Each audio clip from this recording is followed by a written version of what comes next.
was in my rental store late one night when my inventory gave me an awful fright. A video I had no record of, sitting there on the shelf above. Found on shelf. It just appeared on the shelf. Bad for your health. It's bad for your health. Protect yourself. You should protect yourself. Found on shelf. It was found on shelf. From my DOS computer at the checkout desk to the basement records and office Rolodex, there was absolutely no receipt to show ever buying this cursed video. Found on shelf. It just appeared on the shelf. Bad for your health. It's probably bad for your health. Protect yourself. You should protect yourself. Found on shelf. It was found on shelf. I can't believe we got our podcast back. I know. Do you think he was really going to just buy it back, or do you think that I just annoyed the hell out of him? I don't know, but we got it back. It's ours again, Dustin. Right. This is very true. So, thank you. I'm sorry. It's whose? Who owns the show? Don't we own it? No, he sold it to me. I, Gimcrack. Who sold it to you? Well, Gabe sold it to you? Yeah. Nah, you're remembering that wrong. Gabe sold it to me. I mean, I have a piece of paper right here. Mm. It's got a signature. Yeah, but I got a microphone in front of me. I could rectify that. In fact, let me just go ahead and mute your mic. So, Patrick, how have you been? What all right. Yeah, pretty good. What? Jim Crack. No, wait, you can still hear me through Patrick's microphone. It's weird. I don't have an echo on the mic on this end. I don't know why. It's almost like we're recording in two different locations. It's weird how that is. You can still hear the echo. It's a transdimensional echo. Yep. Transdimensional echo. Okay. Thank you for turning that. Yeah, we'll turn it back on. Yeah, it's just to let you know who's boss. Yep. Yeah. Thank you. I appreciate that. Mm-hmm. I thought when you said you were going to rectify it was going to be something else. Ah, yes. That's for later. Okay, sounds good. Don't knock a good time. Yeah, you know. So it's Halloween.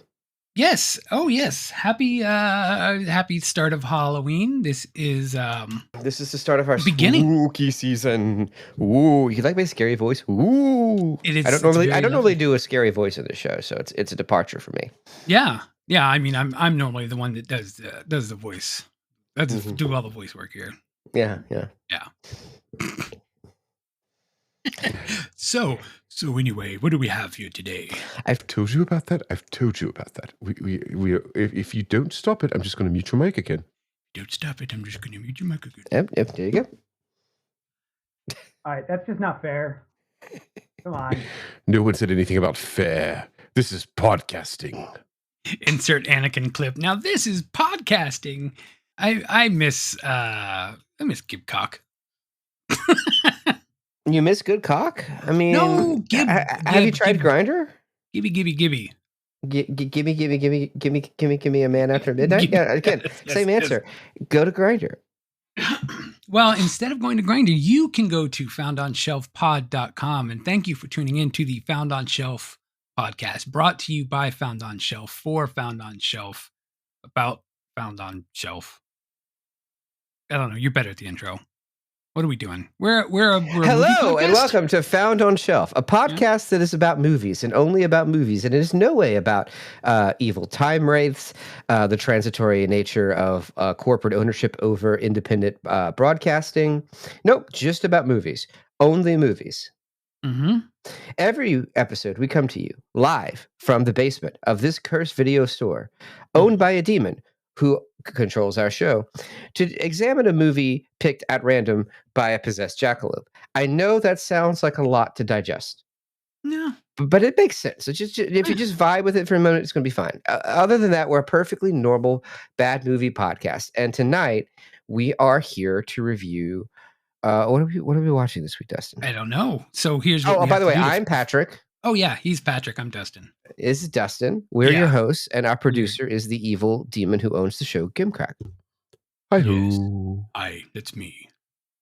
Don't believe the other guy. He is an imposter. Who? Here's what we got to do. If you've never really listened to our show before, how dare you? First of all. Second of all, We have 11 reviews on Spotify damn now. right. Yes. I'd like to say thanks to my extended family and nobody else. And the 5 reviews I left. Yeah, just go on there, go leave a review, listen, share it with your friends. So what we do here is we don't know what movie is going to happen because we just we put some fine currency into the Jackalope over here. They're and piston coins you found in a back alley. we really need to change that name. I don't know if I like piss coins. No? What about urea tokens? Maybe. What about Piskin Glover? I don't even know if that has a reference to do with anything. Maybe it's something to do with the movie we picked today. But what we're gonna do is, till we can think of a better name, put the piss coin into the Jackalope slot, and a Jackalope will decide what movie we get, spits it out, and we watch it. All right, so here's the coin. The road before you is filled with peril. Danger awaits at every corner in the form of genetically engineered rednecks. Okay, it looks like a bear trap. Are we watching? Is it like a Grizzly Bear 3 movie or something? A Skin Deep, it says. Is Is it it like a fucked up kind of movie? Yeah. Right, I thought it was like a new extremity or something.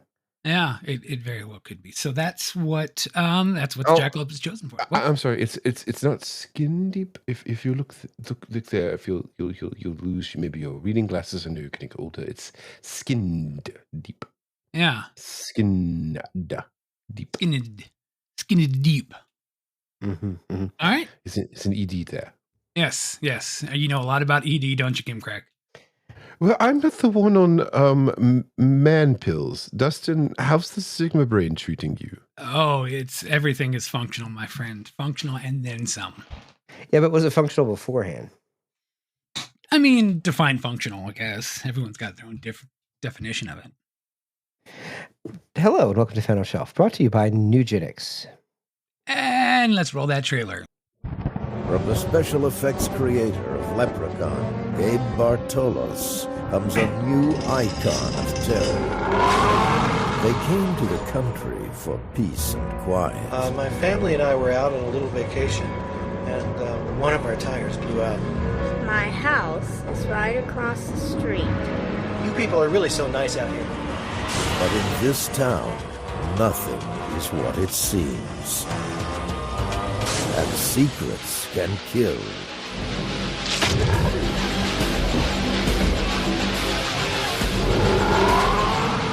Look into the face of evil and pray for your soul. Captain Sensible from the hit TV show The Young Ones.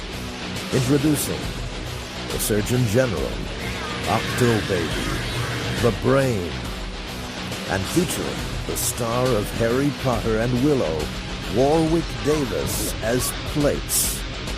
Meet the Surgeon General. Skin deep. Obey your fears.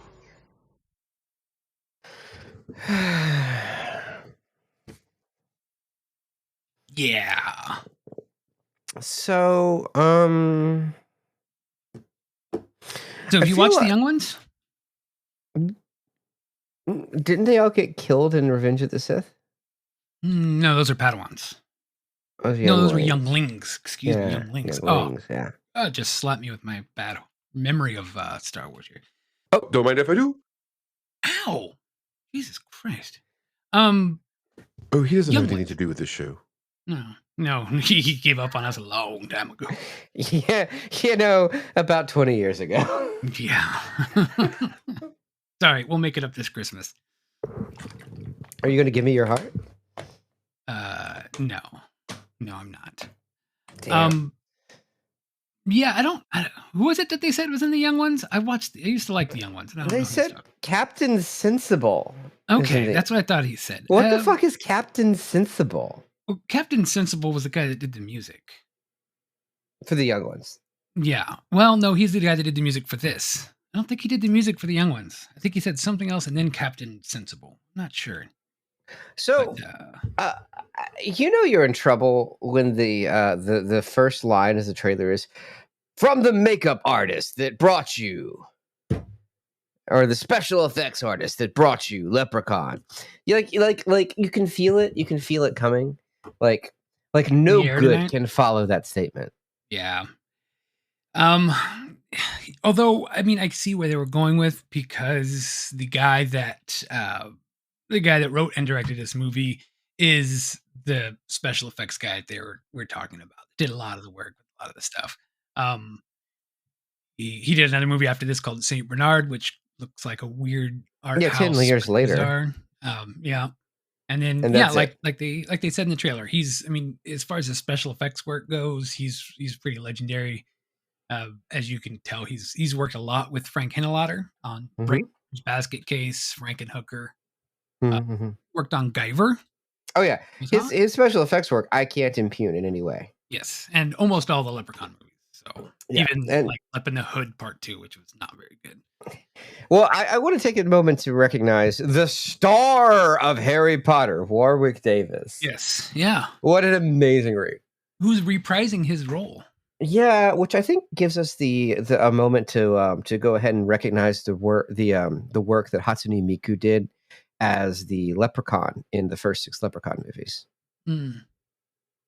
Just amazing contribution to horror, Miku. Miku's all over the place. Yeah. So yes, we are going to we did watch Skin Deep. It is it's a movie, 2004.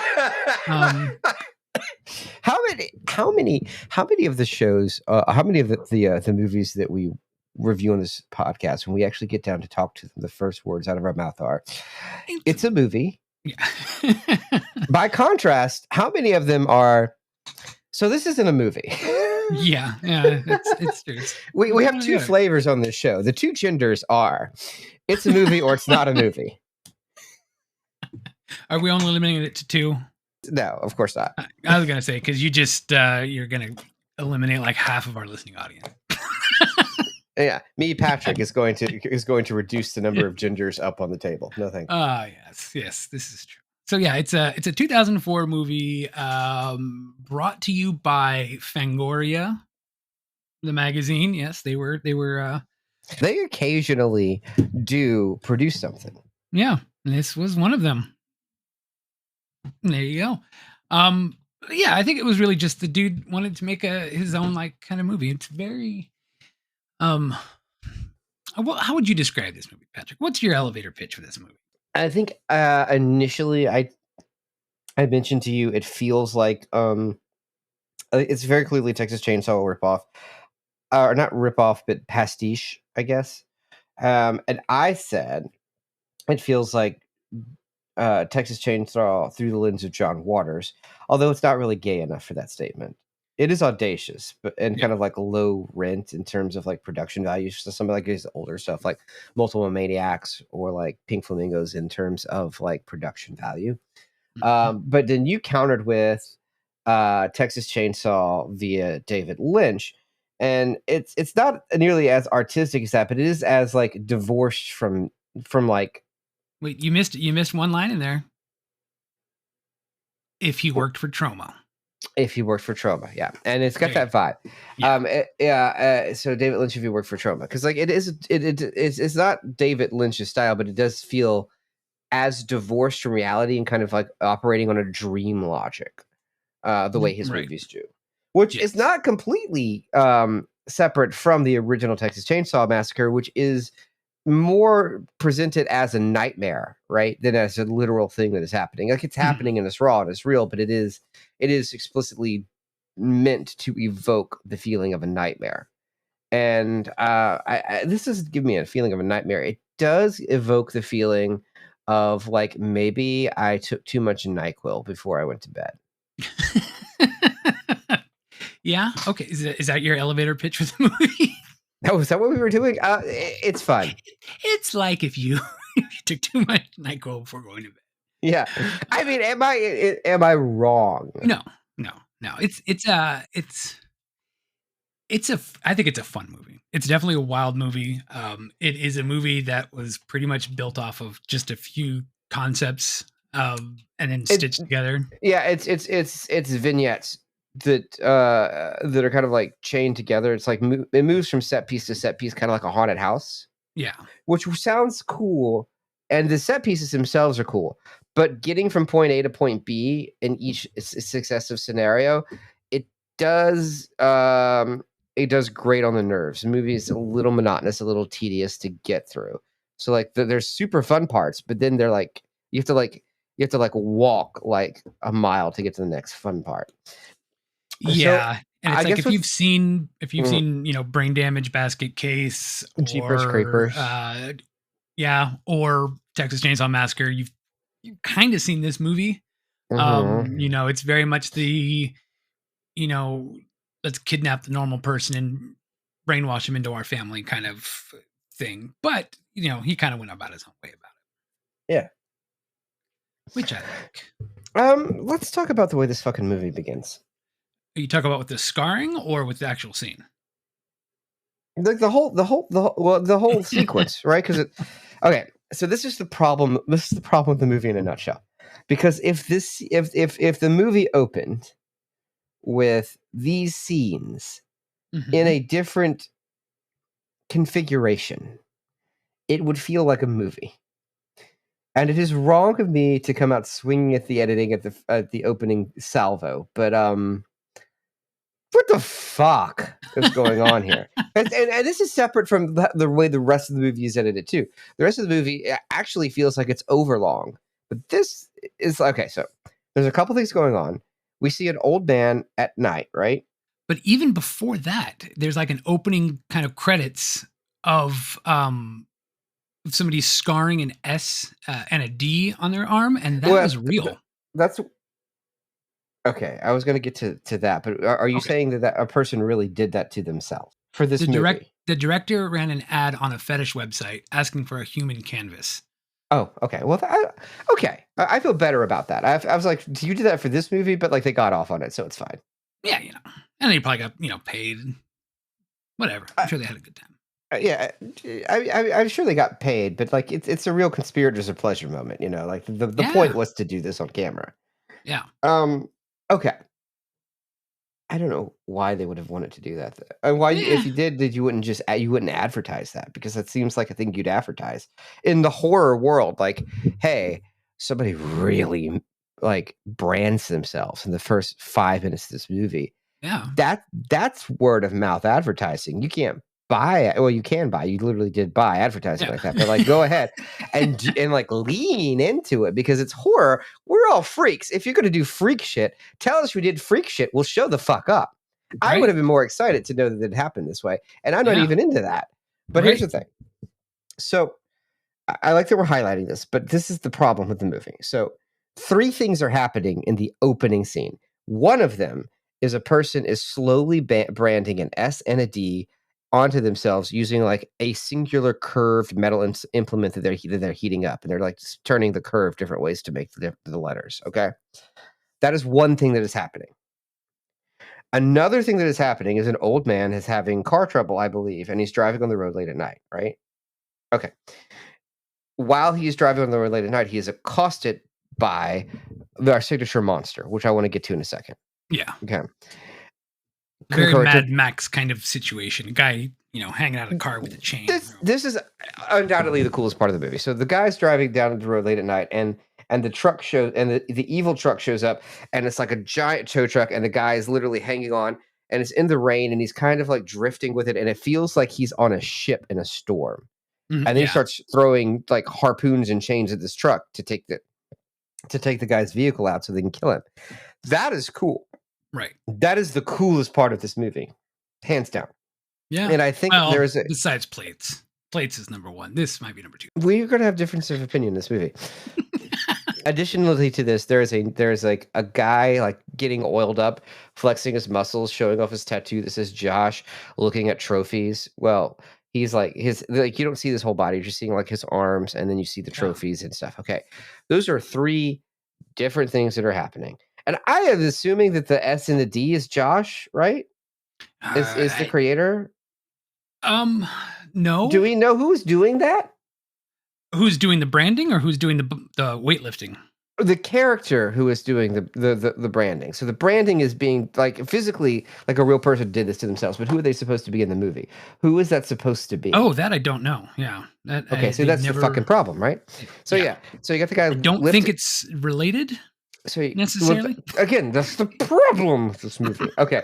So you get the oiled up buff guy flexing weights and like and admiring themselves and with their trophies. You got the weird branding scene, and you've got the first kill of the movie to set tone. But they're all 3 happening at the same time, and they keep interrupting each other with the cuts. So you see the S, then you see the old man, then you go back to the S, you go back to the old man, back to the S, back to the old man, and then you start seeing the weightlifting stuff. So old man on the road, monster, weightlifting, S, D. Like it's just everything. They finally kill the old man, and they cut to a still of just the trophies. They just cut to a still of the trophies, immediately destroying all of the momentum and impact of the sequence. Because you're like, what the fuck? And then after all of that, then the S and the D turn into skin deep on the title, and then the actual opening credits chart. It's exhausting. And here's the fun thing: is the rest of the movie is not edited this way. It's just designed to piss me off within the first 2 minutes. Possibly.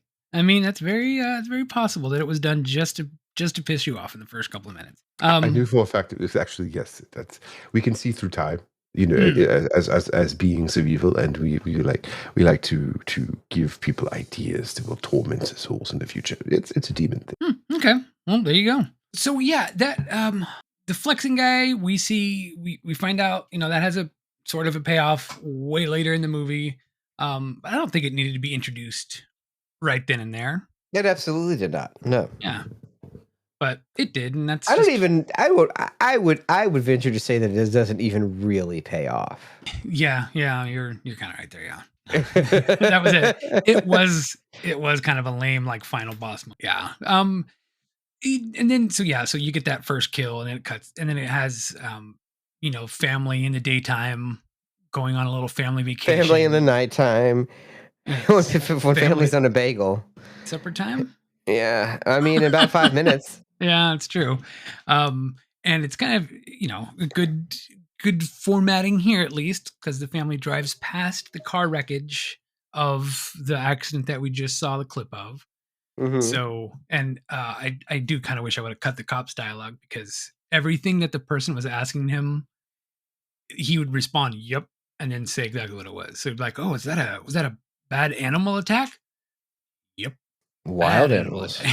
It just repeats everything. I thought that was fantastic. Now, we're gonna if you are somehow intrigued into this movie and feel like spoilers would be bad, you have about 5 seconds. 1, 2, 3, 4, 5. Okay.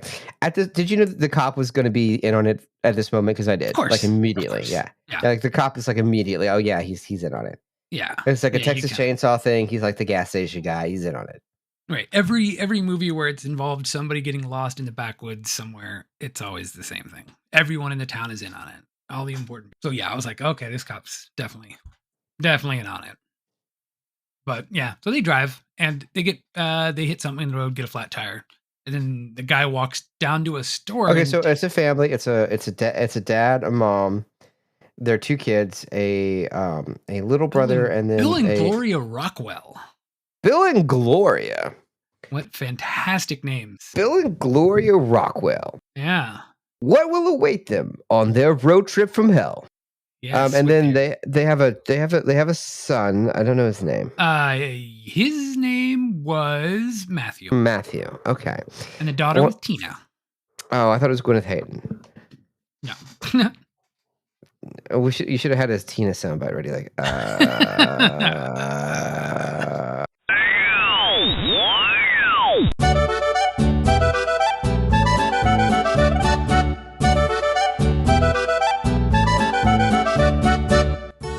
over 69 years, Mein Gotze has brewed high-quality beer from deep within Germany. Continuing our commitment to innovation, we've stretched outside of our comfort zone to bring you a whole new flavor. This Oktoberfest, spice up your life with our new pumpkin spice lager. We've taken our traditional Oktoberfest brew and squeezed an entire pumpkin inside. We really crammed it in there. This brew is bursting with fist-pumping flavor. Celebrate the season with new Mein Gotze pumpkin spice beer. This Oktoberfest. Scheiße, nein, Scheiße. Oh. I've been so fucked up since I saw a gnome named Gnorm. Must go take care of myself. Okay, so let's talk a little bit about the way this movie is shot. It feels like a video. It feels like a shot-on-video film. I don't know what the production values were like, but it very much feels like you're watching like Sledgehammer, or I don't know, Winter Beast, and it's the same vibe, right? Well, at least they used the same medium throughout the whole movie instead of filming it in like 15 different formats and trying to stitch it together. Yeah, Chris Nolan. Over the span of 8 years. I don't understand how you're not all just like in awe of the spectacle of that kind of insanity. But okay.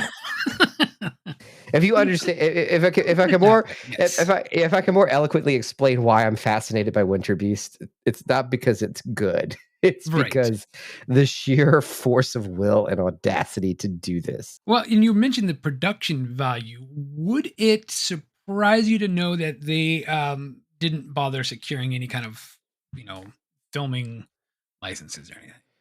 No, not at all. Yeah, there's no permit for the movie. Except for the when they blew the house up at the end, spoilers, that was the only thing they got permits for in the entire movie. I feel like the entire movie is shot in one warehouse, and they just put different boards and newspaper up. Pretty much. Okay. All of the actors are terrible for the family. Okay. I mean, most of them were not in a lot of other films. Looking at IMDb, I'm seeing a lot of like one and dones in this movie. Yeah, when you click on somebody's profile and it's like famous for, then it's the movie you're watching. You're like, so our main character is actually Tina. Yes. Who this is her only movie. Which is kind of surprising because she wasn't bad. So she was good. Yeah, I was like, oh, okay. But I think the experience of being in Skin Deep probably just turned her off doing another movie. That could be very true. That could be very, very true. So the family goes to the dad goes to the store, and the old lady at the store was like, bring your whole family here. My grandson works on cars. That's not suspicious at all. So, he goes and brings the whole family down, and it's this creepy old house, but they have a Super Nintendo, so that's kind of cool. TV doesn't work, but they got a Super Nintendo. To be clear, it is a creepy old house, but it's clearly, when you walk in, a warehouse. Okay, maybe. That they have built sets in. Yeah, okay. Plywood sets. Yeah, but it's a creepy house. It's made of plywood. Again, haunted house vibes. Mm-hmm. Oh, 100%. This Six Flags haunted house vibes. And this is when grandma introduces you to the family. So you get to meet everybody. And this is the Texas Chainsaw aspect of it, because it's not just the killer in the truck. I contend, and this will be, I will revisit this at the end of the movie, that it would actually have been cooler if it was like a marauding gang of like villainous road fiends.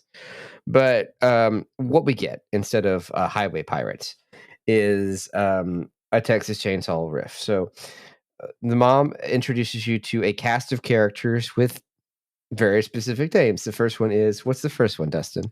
Surgeon General. The Surgeon General. Mm-hmm. The Surgeon General is wearing someone else's face. During this particular scene, yes. What did this come out? 2004. 2004. When did House of a Thousand Corpses come out? Ooh. Google. Yep, Googling now. 2003. So he did get this bit from Rob Zombie because this is Rob Zombie's favorite fucking bit. Rob Zombie loves to have somebody wearing someone else's face on their face. It's his thing. It's so specific. It's kind of like Tarantino's feet thing, and I'm afraid to ask questions about it. Oh, okay. Yeah, that's understandable. I mean, name a movie in which Rob Zombie doesn't have someone wear someone else's face. Oh, I don't know. You got House of a Thousand Corpses. Yeah. You got The Devil's Rejects. Okay, yeah. When he does Halloween, Michael wears a face made out of human skin, like all leather face and shit. Oh, okay. So both of his Halloween movies right there. It's a thing. It's his thing. It's his calling card, you know. I guess so. Munsters. Was there any face wearing in the Munsters? I couldn't sit through all of Munsters, so there might not have been. There wasn't by the time I bailed. I bailed before they got married. I don't think I'll go find out. But did you watch it all? No. But listeners, if you have watched it and you would like to tell us what happens, leave a comment. Is that how you're supposed to do? Is that the call to action you're supposed to do? Just leave a comment on our Facebook. No, we don't really have a Facebook presence. But you get the joke. It's the face, the book. Because the faces. It's the face thing.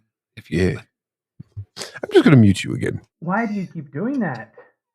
You know, you can mute me, but I still have access to sound. We have a call online too. I'm just gonna answer that real quick. Maybe our engagement is paying off. Hello. We are calling about your car's extended warranty. Entropy affects us all, including your car. Your car will break down. Your body will break down. Extending your warranty today will delay the march of destruction by ensuring when entropy strikes, it can be fixed. This extended warranty can replace a side panel, a front window, a car door. Your body is not covered by this extended warranty. We keep getting those ever since we did that ad spot for them. It's kind of weird. Yeah, but I mean, I guess things are working. People are listening somehow, somewhere, some way. Sure. We'll just keep telling ourselves that. But so, we've introduced we just talked about the Surgeon General, but we didn't really talk about how the Surgeon General looks. The Surgeon General is the coolest thing about this movie. Except for they shouldn't have called him the fucking Surgeon General. What a terrible name for this monster. Should have been called like Bear Trap or Meat Hook or Butcher or some shit. But okay, so he's got like a very textured head. That's almost, it seems like he's bald and it seems almost like a brain or musculature or something, right? Like very zombie-esque. Yeah. And then instead of eyes, you have these deep socketed goggles, like strapped into his face, burrowing into his eye sockets, right? Yeah. And instead of a jaw, he has a bear trap for a jaw. Right. And of course, giant guy with a huge black trench coat. Very cool. Oh yeah. Very cool final boss energy with this guy. Clearly this design existed independent of the film. Well, he's like, finally I have a vehicle for this. Yeah, the movie was pretty much the guy just having a bunch of different sketches of things and ended up kind of going together for a movie, from what I understand. Yeah, because I feel like he just really wanted to make this monster, and I don't blame him. I would love a franchise with this monster, a highway pirate franchise with this monster. Oh, we need this monster and the Tobacco Man from Redneck Zombies. Get them together in a movie. Now we're talking. The Tobacco Man. Now that was a David Lynch character if I've ever seen one. Jesus fucking Christ. So that's the Surgeon General, and we've also got plates. Why don't you really like plates? Why don't you give us a world? What's plates look like, Dustin? What's plates whole thing? Well, plates is Warwick Davis in whiteface, wearing like an all white jumpsuit. And he's got a little backpack. he's got like 3 inches of powder on. Yeah, it's weird. And he's got a backpack that is filled with plates, and his specialty is throwing plates. Like he's Kung Lao. And he's also got like the leprechaun one-liners that he likes to say, little poems. Yeah, he's bringing his full leprechaun performance into this. Yeah. And you know what I just kind of realized? This movie, you know what this movie is? Texas Chainsaw Massacre meets James Bond. Because everyone has a gimmick? Yeah. Well, think about it.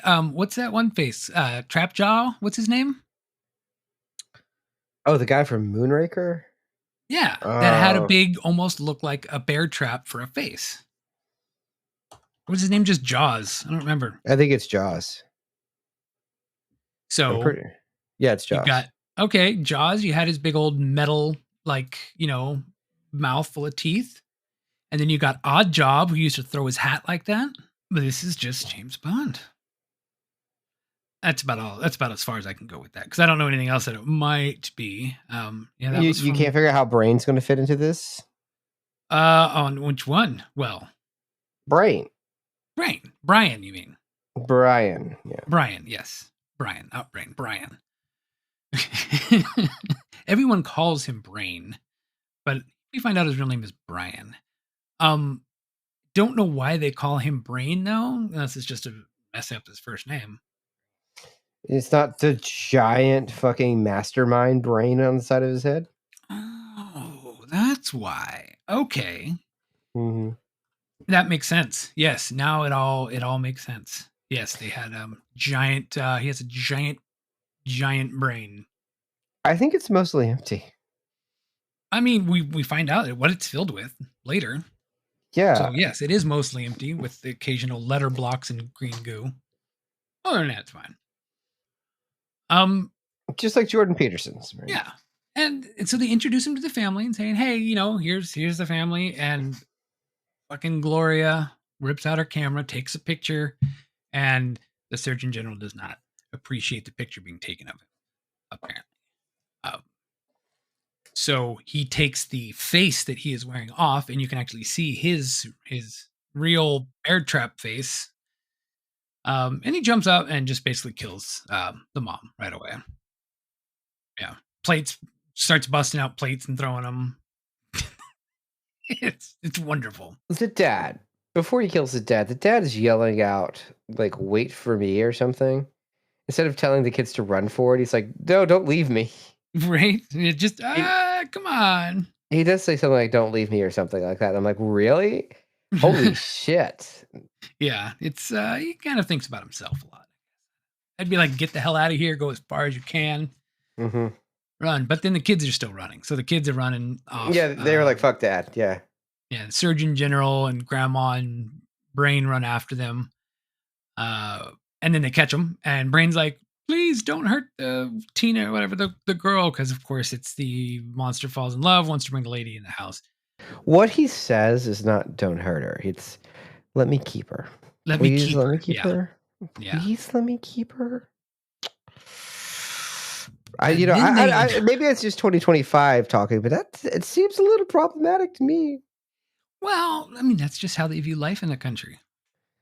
What part of the country? I don't know. Wherever this is. Where is this? I don't know. Middle of the desert. Bumfuck nowhere. Yes, bumfuck nowhere. And then they end up kind of a surprise because I'm thinking, okay, the two kids survived. He just slices the brother like directly in half. He bisects him. Yes, just straight in the middle. Yes, it's great, fantastic scene. I appreciated it. Did you like that scene? You didn't like that scene. You don't like them slicing the boy in half? It was fun. I was just letting you talk. Why? Okay. Is there a specific reaction I was supposed to have? I don't know. I just thought. Are you asking me if I like that scene because I'm bisexual? Oops. Get it? Bisect. Yeah. It's not making the final cut, but I figured I'd throw it out there. Yes, that's what I was hoping for. Yeah, and no. And then the daughter wakes up in a room that's just covered in newspaper, just plastered. Newspaper. Yeah. Yeah, and now she's trapped and she The tries to get out. budget It's for this all- movie does not show anywhere more clearly than in the scene where the room is covered in newspaper, because it was clearly just the same room they used 5 minutes ago. which is great. I mean, that's how you save money. That's Covered how you in can make a newspaper. movie. Covered it in newspaper. It's like just paper macheing your studios. Or paper macheing your chicken masks. Yeah. So then she like finds a trap door and all that. Oh, with then Brian goes to bring her some soup and money. At first I thought he said soup and honey. Because that's in my brain would kind of make sense. But no, it was soup and money. I think we need to pause here and reiterate. This is a horror comedy. Yes. So the joke is on purpose. Yes. Yeah. It's like I don't know, what do you like? Do you like money? Here's money. Right. Here's soup. Here's money. What are you going to spend the money on? And it's like her dad's chopped off finger is in the soup. Mm-hmm. That old gag. Yeah. That old gag. It's the old Wendy's routine. You put your dad's finger in the soup, Yeah. And or the he's like, chili. waiter, there's a finger in my soup. Ha ha ha! And everyone laughs. And that's how you got banned from Wendy's?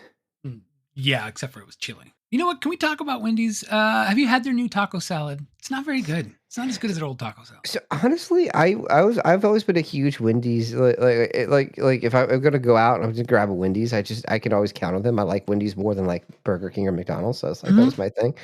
But their prices have everything is expensive nowadays, right? To eat out, it's crazy. But Wendy's has been like above and beyond increasing their prices because it's fucking Wendy's. You ate Wendy's because you didn't have money. You went to Wendy's to get the 4 for $4, and now that's like $6, right? The fucking Baconator is like $14 for a goddamn Baconator. You're like, what? I just can't with Wendy's anymore. Yeah. I remember when like Carl's Jr. thing was like the $7 burger or whatever that was, and it was like, okay. Now that's a cheap burger. It's a cheap burger now, yeah. Hey, back in my day. And anyway, that was our fast food break. Found on Shelf, brought to you by diabetes. Yeah. She finds a trap door. She crawls out. She lands in a room full of skulls and TVs and stuff. And now we cut to a bunch of like motorcycles. You're thinking, big bad tough motorcycles. I don't want to linger too long on all of these scenes, just because I don't want to be here all night talking about this movie. But I do think it is worth noting that she escapes through a trapdoor, and then tries to, and that leads to a series of corridors. Right? She's going through a corridor and she's crawling in like the ceiling. The boards that she's crawling on in the faux attic are so flimsy and sparse together. I was afraid she was actually going to fall. I would not have done this. But as she is escaping, she shouts out, "Hello, is anyone there?" over and over again when she's escaping the torture room. Yeah, so the bikers, you get this bike gang that comes rolling into town, and you don't realize it, but they're just a bunch of old people on motorcycles called the Ancient Ones. Yeah, I found that funny because you're kind of expecting a rough and tough, and then it's just old people. Although they tend to be. We find out later that they are kind of tough, but they just pull off at this place to come and get some food, and one of the old guys starts flirting with the grandma because he wants to stay there and enjoy the sights. The girl comes running out, and then they're like, well, now he's seen the girl, so now we're going to have to kill him. And the Surgeon General comes out and kills him. Yeah, Surgeon General comes out and kills him. And then Brain decides to take her out on a picnic lunch date. Again, this is your series of vignettes where it just doesn't quite fit. Now, Braid is wearing a handcrafted, like middle school level crafted, Native American headdress with a bee on it. I think it's to hide his giant brain. Yeah, but he only has like a couple of, Right. It's and then also the beads are very clearly like little perler beads, like you like kids would make like animals out of. Yeah. You know what I'm talking. I don't, but like you could just like tie the beads together in thread, and just call it and make like shapes. Oh yeah, that's not. Those are pony beads, Patrick. Perler beads are completely different. Perler beads are the ones that you iron down into place. Pony beads are the ones that you use to make that and bracelets and other things. These are the fun things that you learn when you have a preteen girl. Anyway, so yeah, he does the weird lunch date thing, and then he kind of brings up the creator. But then the next shot is of him running through the streets of Manhattan completely naked. Yeah. Like for no reason. Full dong naked. This is the most basket case scene. Yes. And this part of the scene was also filmed. Wait. Oh no. We just let that go by without making a chapel joke. Because he was naked in Manhattan. Oh, yes. Yeah, I like this song. We like to have like cutting edge topical pop culture references to the show. That's why we're referencing a song from 2020. When it came out, yeah, but it only got popular. She only got popular last year when they all came out on the Midwest Princess record. Yeah, this year feels like 10 years. So. All right. So yeah, that scene was done for no reason. The dude running around the streets naked, done for kind of no reason. The actor it was definitely just there to hang dong. Yeah, and the actor got arrested for it because there were some undercover cops that he ran past, and apparently they arrested him. Oh shit! So I don't know if maybe there was supposed to be more to that scene, but then they're like, oh, okay, we can't risk this anymore. We got caught. Hopefully he didn't get like a indecent exposure, like conviction or something from filming the fucking movie. Because like if this movie was the reason you needed to register on the list, that would suck. Yeah. So yeah, then they're all of a sudden back in her little newspaper room. They tie her up, put a wedding dress on her because of course that's the whole thing. Gonna get married, and then we cut to like a bunch of rednecks in a truck driving around that has a projector on the ground showing porn as they're driving through this. It's very weird. It makes no sense. But also, one of them was the guy from Leprechaun, right? Possibly. Okay, hold on. Do you remember in the first Leprechaun movie, the child has a mentally handicapped friend who is not particularly great representation. Okay. Do you remember this? Yes, a little bit. It's coming back to me. He eats one of the gold coins. Okay, yeah. Yeah, and gets killed later, I think. Okay. Maybe? Ozzy. Mark Holton playing Ozzy. Now, I'm on his IMDb page. Let's see if I'm right. This movie came out when? 2004. Well, I'm wrong. Okay, it happens. Yeah, but I mean, I wouldn't be surprised. There's a lot of crossover with cast and crew and stuff that have done Leprechaun and this movie and a few. And Rumpelstiltskin. Ozzy was in Rumpelstiltskin. Was Gabe did Gabe do the effects for Rumpelstiltskin? I wouldn't be surprised because he does special effects for so much stuff, and if he didn't, I'm sure his company did. Atlantic something or other. I'm really good with my research here. Atlantic something or other. That's his company that does special effects. I don't see anything listed here. Atlantic West Effects. That's what it's called. Okay. But yeah, so yeah, you get this redneck truck that's driving, and then for some reason they have the girl chained up to the front of their truck, Mad Max style, straight up. Well, hold on. We've introduced the redneck truck. We didn't tell them the family was also driving their evil truck. There are two trucks in the scene. Okay. There is the redneck truck. Yeah. And then also Tina has been tied to the front of the other truck as a hood ornament. Not really. More of what would you call those things that were on the masts of ships? You know what? I don't know. But I know what you're talking about. The little pointy thing at the end. Yeah. You see my point. Technical terms. But she's there so they can play. So when they play chicken, the other person will swerve. Yeah. That's what they do. They play chicken with this truck full of drunk rednecks, and they see that there's a girl there. They swerve and they wreck, and then the family is able to like murder them. Okay, the plates thing. Plates is really excited at this part because he gets to throw some plates. I have a question about the plate usage in this movie. Are this to what degree do we know those are special effects, or to what degree do they just throw plates at people? I don't know, but I think a lot of it was plates. It looked like they just fucking threw plates at people. Yeah, I really think that they did. Jesus Christ!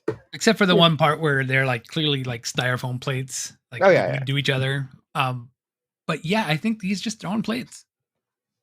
They're probably those breakaway plates that they have. But yeah. But it was I love plates. I don't know why you didn't love plates, but yeah. So plates is throwing plates at the redneck truck, and then the Surgeon General jumps off and he's like throws a hook and then climbs over and just murders everybody except for the driver and one guy in the back. I wanted to point out that, like, when I say this movie is monotonous, we have described a couple scenes. The family has car trouble, then are murdered. Tina is captured, tries to escape, but ends up getting recaptured and taken to lunch with Brain. Mm-hmm. And then in the next scene, she's being used as a prop in them committing redneck murder, right? Yeah. Okay. And then they force her to murder one of the guys. Yeah, that all takes an hour. Yeah. Takes a solid hour. Yeah. But, it's cool. They and then Brain comes out and he's got a bunch of armored masks all over his brain, which is funny. Yeah. And then they force the girl to kill one of the guys by suffocating him with dirt. Which is kind of an effective way of forcing someone to murder someone else. Are you taking notes? No reason. Yeah. Anyway, have you seen Dumpy the Rat? Because, like, the statue wasn't here when I got in today. I do not know what has happened to Dumpy. Did Gabe take it? It's a possibility. Maybe Gabe took Dumpy. Look, you need to have your head on a swivel, because that fucking thing is evil, and it could be anywhere. Are you scared? Game recognized game. Is that what you think? And muting you. All right, so we're gonna have to keep an eye out for Dumpy the Rat. All right, Game Crack, turn it back on, please. Okay, just so you learn your lesson. Titties out. So basically what's happening is Tina is being they're implying they're going to bring her into the fold to the family. And to do that, she needed to murder someone as a rite of initiation. And now Brain's coming to her room where she's still being held captive to try and see, like, what's all going on. And she looks fucking out of her mind at this point. Really good acting on her. Yeah. And then, she's like, looking real crazy, and then grabs a handful of his brain and just rips it open. And by doing that, his entire brain splits open and collapses. There's nothing in it but alphabet blocks that telekinetically spell out the word love, and she smushes them, and then they spell out the word hate. And he dies. I don't know what any of that means, Dustin. It doesn't need to mean anything. I think that's where it leans into its comedy part. And we'll go with that. Yeah, we'll go with that. Anyway, she decides to break out, but right at that exact moment, the elderly biker gang, which reminds me a lot of Monty Python's Hell's Grannies, decides to mount their full-on assault on the family. Grandma goes out there to try to make peace with them, and she puts little peace signs on their foreheads that are rigged to explode, and she blows with their heads like scanners. It's so ridiculous. I love it. That was great. And then this one old guy with Parkinson's, they call shakes. Holy shit. beats plates to death. Well, there's quite the intense scene. There's a chase scene. So this old dude like rips his shirt off, and he's got like this bum leg, and he goes chasing Plates through a cactus field. And Plates gets to the end, and he doesn't have any more plates in his little backpack.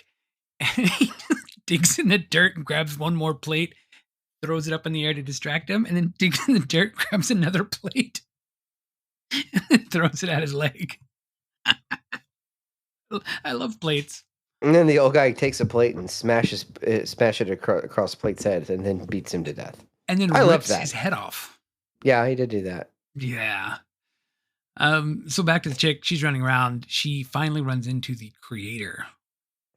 Yeah. Okay. So let's because we had technical issues and a large chunk of our show was lost to time.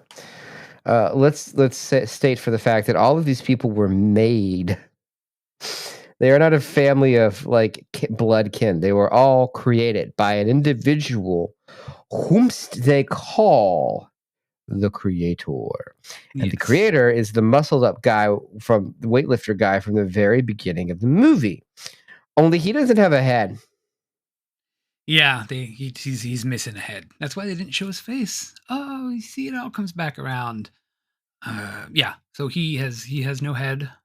Just like Adventures of Baron Munchausen, like sealed off dome, and we don't know where anything else is. And he's been creating life with green goo. Yep. It all seems right to me. And it was like the other wife or the grandma has a tube of the green goo going into the back of her neck. Right, because she was also created. Yeah, guess so. The movie got a little off base at that point. We didn't know. Anyway, she kills him. She kills the grandma, and then the creator has the creator's chest and abs open up, and there's another monster inside of him, which I thought was the real creator, but I think is really just the thing they call Octo Baby. I guess, yeah. Because they keep talking about the Octo Baby, but like, what the fuck was that? I guess this thing. And it launches across the room at her, and she kills it. And then the Surgeon General shows up. Yeah, and then the thing comes back up, and she like picks it up and puts it in the Surgeon General's mouth, so he kills the Octo Baby, I guess it was. And hurting his creation seems to cause the creator pain, so she keeps doing that. Yeah. And then the creator has dynamite in his loincloth that she knew about somehow. Yeah. And then the 2 sticks of dynamite in his loincloth, and she leaves one with the creator to blow up the house, and she sticks the other one onto the Surgeon General. And they both blow up. The Surgeon General blows up first, and then she comes out kind of barely alive. She runs him over with a motorbike, throws him in the sidecar, and drives off to the sunset. And then the second thing of dynamite blows up the house, which you said is the only thing they got the permit for. I know that the things that I'm saying do not sound like a movie or things that would be happening or any reasonable anything, but it's what happens. Yeah. It's exactly what happens in the order that it happens. Welcome to this fucking movie. I mean, yeah, when you put it that way, sure, that's what happens. Yeah, I don't really understand. I want to interrupt real quick. We have another call coming through. Maybe this one's engagement, guys. We could be positive, right? Yes. Okay. Line 2. Dustin, I swear. Your body will break down. Your body will age and decay. This extended warranty cannot replace your eyes, your lungs, your heart. When your body breaks down, a driver will replace your body. The car will continue to function. Do not get caught in the void of entropy without protection. Entropy is already breaking down the day. It fractures into hours, into minutes, into seconds. Time is running out. Extend your warranty today. Another goddamn warranty. Do those count as listeners or no? I don't know. Well, They Okay. count as callers. Yeah. But we've got callers that like us, maybe? That'd be nice to get every once in a while. Keep dreaming. Yeah. You gotta live for something. Yeah, I do. So do you. Let's go out and get ice cream after this. What do you say? Ice cream? Yeah. What flavor? Oh, I'm going to have to go with like a chocolate peanut butter. Yes. Yeah? That works for you? All right. We'll do that afterwards. But first, we're just to the end of this movie here. Actually, we are at the end of this movie, except for she goes to the sheriff's. And of course, at this point, we realize the sheriff's in on the whole thing as well. And instead of any kind of closing credits, it's just her screaming no over and over and over and over again. For 3 fucking minutes. Listen. This movie's actually not particularly bad in in terms of the movies that we've sat through the podcast. For the most part, it's really not that misogynistic. But holy shit! After at 3 solid minutes of this teenage girl absolutely screaming, and that's all you hear. Yeah. It's a lot. I turned it off after just a little Oh bit. yeah. I'm like, all right, well, I've watched enough. No, yeah, about 10 seconds in, I'm like, okay, let me just skip to the end. And I skipped all the way to the end. I'm like, maybe there's a scene or something. It's still going. And I think maybe that's why Caroline Brandt, is that what it says here? Why Tina never acted again. It could be. She's just like, this is what I have to do for movies. I got to scream for 3 minutes. Jesus Christ. Pass. We'll pass on that. Yeah, the only other thing, are you familiar with Forrest J. Ackerman? I've heard of Jackerman before. You've probably heard this guy. So yeah, Forrest J. Ackerman is he's like a big sci-fi dude. He's he discovered Ray Bradbury. He used to represent Isaac Asimov, all sorts of stuff. He actually was credited with coining the phrase sci-fi.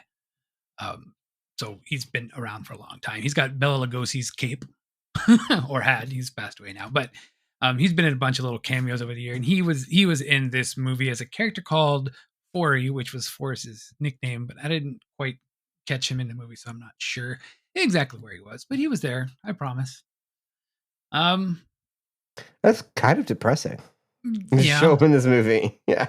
Yeah, he was in a lot of little cameos. He was I feel like I'm being meaner to this movie than it deserves. It's not a bad movie. It's just a very strange I think movie. this movie was like a fan service to the people in the industry of special effects and makeups and sci-fi. It was like done kind of tongue-in-cheek for themselves. Is what I think happened. But yeah, he was also he was a bookstore customer in Howling, and he was the man in the movie theater in the Thriller music video. Yeah, interesting. So yeah, he's done a lot. And of course, the only other real known name in this movie was Warwick Davis, or Willow. I tried to find something about him that I did not know before, and I did. He was in Return of the Jedi when he was 11 years old.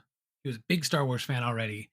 And Mark Hamill asked George Lucas to help fill out his Star Wars action figure collection. And Mark Hamill and George Lucas gave him all the Star Wars figures that he was missing. Oh, wow. So that's kind of cool. That's about him. And that's about all I got. So, Patrick. In a way, I brought you here to offer you a job. You think you can do it better, so here's your chance. 3 things. Only 3 things. You're allowed to change 3 things. You have to change 3 things in order to make this a better movie. Okay, can I talk now? I'll think about it. Go for it. So, oh God, I want to change so many more things than 3 things in this fucking movie. Only 3. I think the movie would be better if it were about a villainous band of highway monsters who just drive around in their giant tow truck, boarding cars like they're ships in storms. That would be kind of badass. All right. So the design for what's his name stays the same, but we don't have the Texas Chainsaw menagerie of freaks. It's just they're all like weird Mad Max monsters. Okay. Yeah, I like that. Is that as such? We don't need the creator anymore. He was superfluous anyway. I don't know why they just didn't have the sheriff be the dad. Why do we need to create things? Okay. Yeah, slim that down a little bit. Okay. And then thirdly, let's close out the credits with like a really cool horror theme instead of screaming for 3 minutes. Screams leading into the credits, cool, but then it's gotta stop. It's gotta stop. If it's like gratuitous is an understatement. Yeah, it was a bit much. So yeah, that was Skin Deep. That was the movie. It was skinned deep. Skinned Deep. I found it just kind of batshit crazy and fun. Not my worst pick. That was pretty good. Oh God, no. Not. I mean, Jackalope pick. It's not my worst pick either. So we're good. Yeah. All right. You did better. Yeah. You did good on this one. That's a good opening. Yeah. All right. So yeah, if you like what we do, you do the outro. Okay. I was just seeing if you were listening. I'm just catching you. All right. I feel like you guys are kind of rusty. So let's say we are the Found on Shelf podcast. We are the Found on Shelf podcast. Oh, I thought we were repeating after you. State your name. Okay. State your name. Not name your state. Not name your state. I, Dustin, Gimcrack, do solemnly swear to stop doing the fucking voice. And I will do all my voices like this from now on, although I think I'm slipping into Liam Neeson. I have a particular set of skills. I can only do Gimcrack in short bursts. Hi, we are the Found on Shelf podcast. If you think what we do is funny, we do this every other week on New Video Tuesday. You can find us on foundonshelfpod.com or any social media site that's not currently run by Nazis at Found on Shelf Pod. That's at Blue Sky and maybe other sites. I am unsure. We used to have I think we used to have a FetLife account. I don't know that we still do. We still got it. You can write to us. You can email us. You can text us. You can call at us on Blue Sky. You can call us at, what's that phone number again? Shit, I knew you were going to ask me that. Let's try and go with 252-564-8666. That's right. You can call us at that number. It's a real number. We will play your call on air.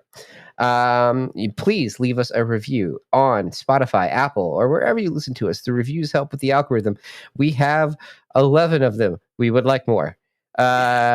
We've been doing this for more than 100 episodes. So if you do like what we do, there's a great backlog, but don't listen to all of them because you just skip the first 2 years and jump in on year 3. Yeah, it works. I think that's it. That's everything. Did I miss anything? Nope. We'll see you now. Oh, but this is October, so you'll see us next week with the new Halloween movie. Honestly, I don't think that those are very good laughs, and it feels kind of like cultural appropriation. Just saying. Yes, it feels forced. Where the fuck is the Dumpy the Rat statue? No. It feels ominous. Huh. I don't know. Was it? I stashed a bottle of Sigma Brain in that little opening. Okay. That seems ill-advised. Yeah. We'll see what happens.